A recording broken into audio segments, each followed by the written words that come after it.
اور ہم نے ہمیشہ ایک دوسرے کے دستوں گریباں رہے اور ملک کو عدم استحکام سے دوچار کیا. تو اب 71 میں بھی ایسا ہوا کہ ہم نے مینڈیٹ تسلیم نہیں کیا، اور آج بھی ہم مینڈیٹ تسلیم کرنے سے انکاری ہیں. اور اگر ہم نے عوامی مینڈیٹ کو تسلیم نہیں کرنا تو پھر میرے خیال میں انتخابات کے اوپر یہ جو اربوں روپیہ خرچ کیا جا رہا ہے، تو یہ بھی عوام کے ساتھ، اس لوٹی پوٹی عوام کے ساتھ زیادتی ہے. اگر آپ نے عوامی مینڈیٹ کو تسلیم نہیں کرنا تو پھر میرے خیال میں یہ اربوں روپے کے اخراجات نہیں کرنے چاہیے.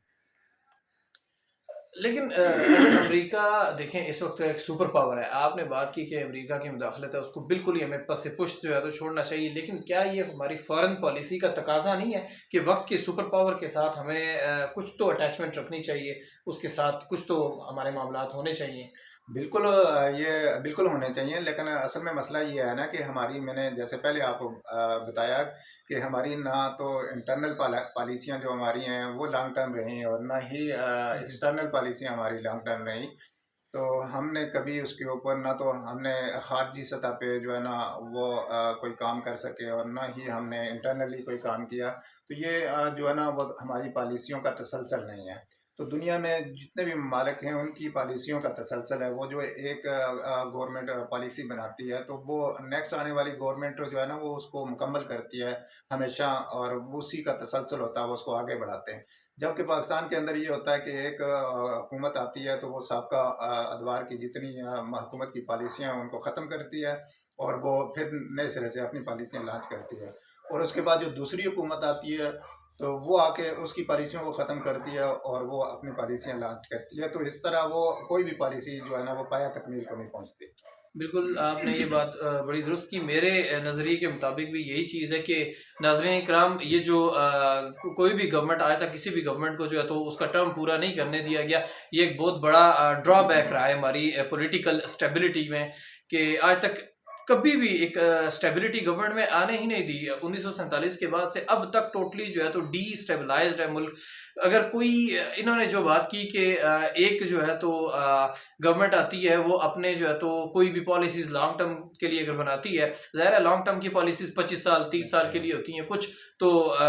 50 سال تک بھی جاتی ہیں. جب دوسری گورنمنٹ آتی ہے تو وہ ان پالیسیز کو چینج کر دیتی ہے، تو وہ ساری ایسی رہ جاتی ہیں. اچھا، آپ کی نظر میں جو ایک انویسٹر کی اگر بات کی جائے کہ کیا وجہ ہے کہ انویسٹر سارے جو ہے تو اس ملک سے بالکل بھاگ رہے ہیں، کوئی انویسٹ کرنے کو تیار نہیں ہے، کوئی یہاں پہ اپنا کوئی فیکٹری لگانے کو تیار نہیں ہے، اس کی کیا وجوہات ہیں؟ دیکھیں بات یہ ہے کہ اگر کوئی بھی باہر دوسرے ملک میں چلا جاتا ہے، جیسے وہ دبئی چلا جاتا ہے، انگلینڈ چلا جاتا ہے یا یو کے چلا جاتا ہے، تو وہ وہاں پہ میں جاتا ہوں، آپ جاتے ہیں، تو یہ ہوتا ہے کہ وہاں پہ جا کے وہ اپنے پیسے کو آرام سے انویسٹ کرتا ہے، کہ اس کو یہ بات پتہ ہوتا ہے کہ میرے ساتھ کچھ بھی ہوگا تو یہاں پہ مجھے مطلب انصاف ملے گا، اور میرا جو پیمنٹ ہے، میرا جو پیسہ ہے میں یہاں پہ جو لگا رہا ہوں تو وہ ضائع نہیں ہو سکتا ہے. تو وہاں پہ جو ہے نا وہ آئین کی عمل داری ہے. تو پاکستان کے اندر جو ہے وہ آئین کی عمل داری، انصاف بالکل بھی نہیں ہے. اگر جیسے 130 یا 135 نمبر پہ ہمیں، تو یہاں پہ ہر بندہ جو ہے نا، یعنی پاکستان کے اندر طبقاتی نظام ہے، پاکستان کے اندر آئین کی عمل داری بہت کم ہے، انصاف کا مطلب جو حصول ہے وہ بہت مشکل ہے. تو جس ملک کے اندر انصاف نہیں ہوتا، جس ملک کے اندر جس کا نظام انصاف انتہائی کمزور ہوتا ہے، تو اس ملک میں جو ہے نا انویسٹمنٹ بہت کم آتی ہے. وہاں طاقتور لوگ جو مطلب ایک مافیا طرز کے جو لوگ ہیں وہ تو وہاں پہ کامیاب ہو سکتے ہیں، لیکن ایک عام انویسٹر وہاں سے بھاگ جاتا ہے. تو چونکہ مطلب آئین کی عمل داری نہیں ہے، تو کسی بھی ملک کی یا کسی بھی معاشرے کی جو ترقی ہوتی ہے تو وہ نظام انصاف کے اوپر ہے. یہ گھر کی مثال ہے کہ میں آدھے بچوں کو، اپنے آدھے بچوں کو کھانا دوں اور آدھے بچوں کو نہ دوں، آدھے بھوکے رہیں اور آدھے، تو وہ میرا گھر کبھی ترقی نہیں کرے گا، کہ میرا گھر کبھی خوشحال نہیں رہ سکتا. کیونکہ اگر ایک طرف جو بھوکے ہیں تو ان کا غم ہوگا، اور جو دوسرے کھا رہے ہیں تو ان کی خوشی، تو وہ نہ غم نہ خوشی. تو وہ ملک کی بھی یہی صورتحال ہے کہ جب تک آپ نظام انصاف اس ملک کے اندر نہیں لے کے آتے، حکومت چاہے جو بھی آ جائے. جیسے دیکھیں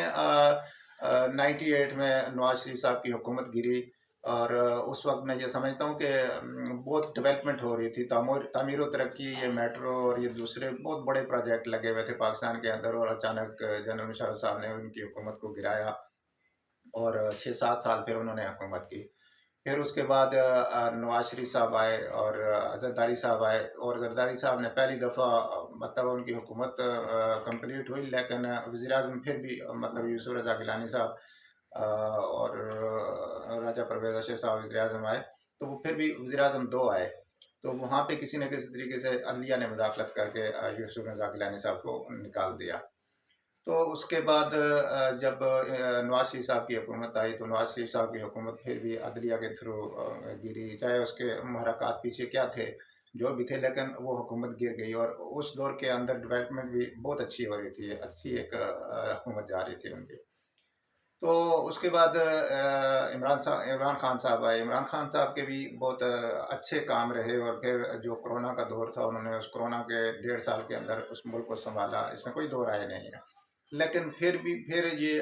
17 ماہ پہلے ان کی حکومت کو گرایا گیا، اور پھر ان 17 ماہ میں جو پاکستان کے عوام نے دیکھا، جو ابھی جو دیکھ رہے ہیں ہم، تو یہ پاکستان کی تاریخ کا بدترین دور ہے، اور اس کے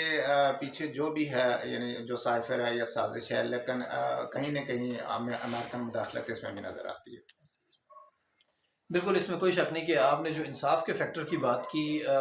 عدالتی نظام ایک بہت بڑا جو ہے تو اس میں اس کا ایک اہم کردار ہوتا ہے کسی بھی ملک کی ترقی میں، تو انصاف بہت ضروری ہے۔ ظاہر ہے یہ ہمارا جو ملک ہے وہ بنا ہی لا الہ الا اللہ کی بیس پہ تھا، اور اگر ہم اسلامک پوائنٹ آف ویو کی بات کریں ناظرین کرام، تو اس میں بھی ہمیں اسلام میں اگر ہم اپنے نبی محمد رسول اللہ صلی اللہ علیہ وسلم کی بات کریں تو ان کی زندگی میں ہمیں انصاف کا فیکٹر نمایاں نظر آتا ہے، تو یہ ایک بہت ضروری امر ہے کہ ملکی جو ہے تو ترقی کے لیے اگر آپ کسی بھی قوم کو اٹھا کے دیکھیں، آپ اس کے بارے میں پڑھیں گے کہ کوئی بھی ترقی یافتہ قوم ہوگی تو اس کے پیچھے آپ کو انصاف کا ایک فیکٹر نمایاں نظر آئے گا۔ تو یہ آج کی ہماری کچھ گفتگو تھی، اوور آل جو ہے تو ایک ریویو تھا ہمارے ملکی حالات کے بارے میں، تو انشاءاللہ میں آپ سب سے اجازت چاہتا ہوں، تو انشاءاللہ اگلی ویڈیو میں پھر ملاقات ہوگی۔